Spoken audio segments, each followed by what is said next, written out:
everyone, it's Jan, and I have a mini in progress that I want to share with you because I'm using a technique on creating the backgrounds that I learned recently from a gal that's in the UK. Her YouTube name is Rach0113, and you will want to check her out. She has some fabulous vintage and mixed media art that you'll want to check out.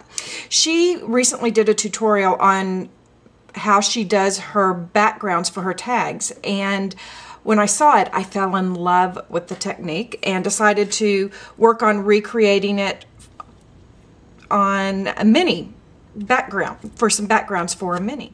This is what I came up with, and I'm going to show you how I've done these here in just a second. But here's the cover, and you can see it's textured, and each page has a little bit different color combination and texture, and these actually are very simple to recreate once you know the steps. So I'm going to let you see these, because I think you'll want to do this as well. And I think they make a gorgeous background for a mini or a tag album or whatever. I know you all are going to want to know. This is a very old Maya Road chipboard album, but I think they still make them, so you could check on eBay or someplace like that to get them. I just went and pulled it out of my stash. So to begin with, you run your cardstock through the Cuttlebug, and I went ahead and cut them down to the width so that I could place them in the folders how I wanted the pattern to be. And then we're going to take some Glimmer Mist, and you want to use maybe 2 or 3 colors. And the reason that you want to do your embossing first is because where the embossing pattern is, your Glimmer Mist is going to pool in the recesses, and it just creates a fantabulous effect. So this one, I'm going to show you how I did the copper. Let's see, it's in here, this one. Isn't that gorgeous? It just is so aged copper. And so to create it, I used patina, sweet clover, copper, and we may use a little autumn leaves. Most times when I am using Glimmer Mist, I really want to stop and dry it between each application, and I typically do not soak my paper all the way through. But on this technique, that's something that you really want to do. You want to put a heavy coat of the Glimmer Mist, and you'll notice I continue spraying until I see some of the pool. I go from lightest to darkest, then back to lightest. So I started with the copper, and I'm going to put a little bit of sweet clover in some spots, and then I'm going to add patina. This is where this will just come alive.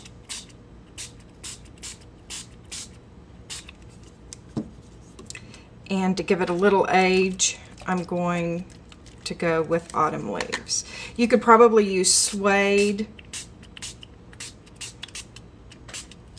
or something to that effect.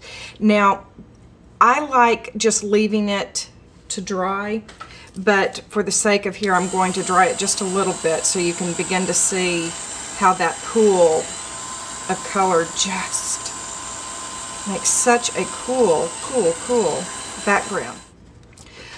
Okay, so now after letting the background papers dry, I cut them down to size to fit in here. And I have 1 page left at the very back to do.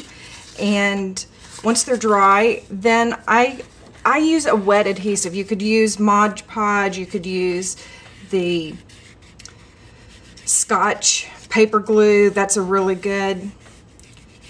But when I am adding pages to a chipboard album, I really want to use a wet adhesive so there's a good adhesion. I'm using this Martha Stewart all-purpose gel adhesive, I think because it was just close by. So I'm going to line up my edges here. And you'll notice that I did not make the papers long enough to go all the way to the center of the book.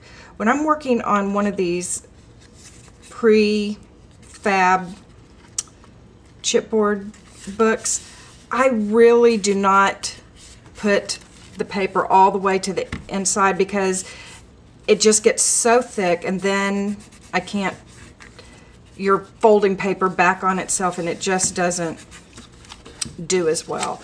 So I will cut them a little short, and then I'll run some ribbon or maybe some gaffer tape or something down the center to finish off that inside. But it just makes it better if it's not folding back on itself. Just make good and sure you have the edges done really well. This isn't a 30-minute project, but when you need to put a little mini together for somebody quickly, I always think it's better if you have something that the background kind of holds its own. You don't have to do a lot of embellishing with it. And I really think these papers are so pretty with these colors. I think crafting is kind of like fashion.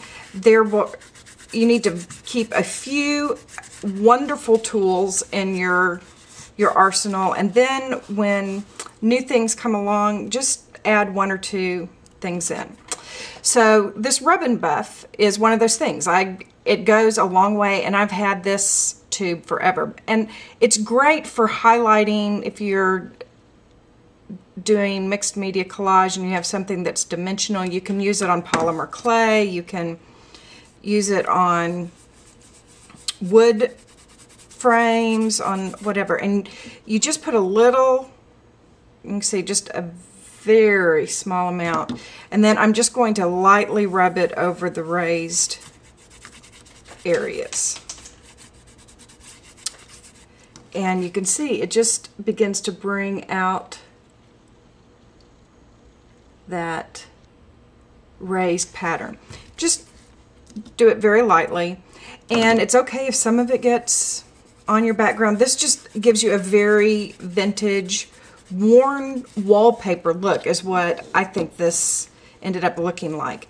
And my final step for this page is to take some gold paint dauber, and I'm not going to run it, I'm actually going to dab it because it goes on a little bit thicker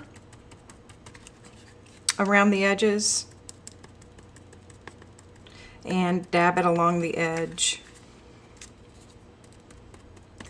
You can do this, but you can see it doesn't give it as much texture, so I'm taking advantage of how the dabber works and pouncing it.